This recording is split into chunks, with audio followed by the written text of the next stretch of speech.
অতীতে যে স্বৈরাচার আমাদেরকে উন্নয়নের গান শোনাইছে, এটা উন্নয়ন সেইটা উন্নয়ন এসব বলে লক্ষ লক্ষ কোটি টাকা লুট করে বাংলাদেশ থেকে নিয়ে গেছে। আর সেই লেনের পূজা বাংলাদেশের জনগণের উপরে ফালাই দিয়ে গেছে। আর সেই লেনের পূজা এখন দেশের জনগণ টানতে হইতেছে। তো ভাবছিলাম যে স্বৈরাচার গেছে, যাই হোক 16টা বছর আমাদের জনগণকে অনেক অত্যাচার নির্যাতন জ্বালাইছে।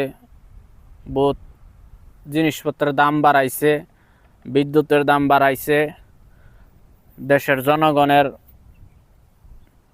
কষ্ট হয়তো একটু এখন দূর হবে, যেহেতু আরেকটি নতুন অন্তর্বর্তী সরকার ক্ষমতায় আসছে। আমরা জানি সবসময় তত্ত্বাবধায়ক সরকার বাংলাদেশে যত